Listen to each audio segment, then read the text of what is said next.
ಸಿಕ್ಕಿದೆ. ರಾಜ್ಯದಲ್ಲಿ 2,65,000 ಅರ್ಜಿಗಳು ತಿರಸ್ಕಾರವಾಗಿದೆ. ಅದೇ ರೀತಿ ಉತ್ತರ ಕನ್ನಡ ಜಿಲ್ಲೆಯಲ್ಲಿ 73,000 ಅರ್ಜಿಗಳು ತಿರಸ್ಕಾರವಾಗಿದೆ.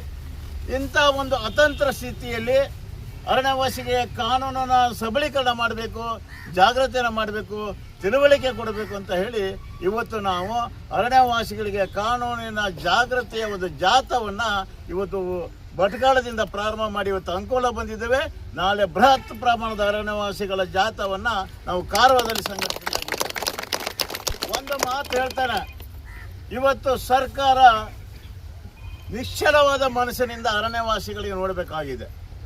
ಕೇಂದ್ರ ಸರ್ಕಾರ ಇರ್ಬೋದು, ರಾಜ್ಯ ಸರ್ಕಾರಗಳು ಇರ್ಬೋದು. ಇವತ್ತು ಅದಾನಿ ಹೇಳುವ ಒಬ್ಬ ಉದ್ಯಮಿಗೆ ಕೇಂದ್ರ ಸರ್ಕಾರ ₹1 1000 ಎಕರೆ ಅರಣ್ಯ ಭೂಮಿಯನ್ನು ಹಸ್ತಾಂತರ ಮಾಡ್ತಾ ಇದೆ. 1 ಎಕರೆಗೆ ₹1 1000 ಎಕರೆ ಪ್ರದೇಶವನ್ನು ಹಸ್ತಾಂತರ ಮಾಡ್ತಾ ಇದೆ.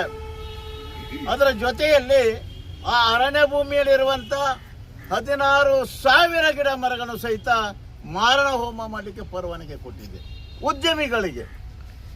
ನಾವು ಕೇಳ್ತಾ ಇರೋದೇನೆಂದ್ರೆ, ಸ್ವಾಮಿ ನೀವು ಅದಾನಿಗೆ ₹1 1000 ಎಕರೆ ಕೊಡ್ತಾ ಇದ್ದೇವೆ, ನಾವು 1 ಎಕರೆಗೆ ₹1,000 ಕೊಡ್ತೇವೆ, ನಮಗೆ ನೀವು ಆ ಭೂಮಿಯನ್ನು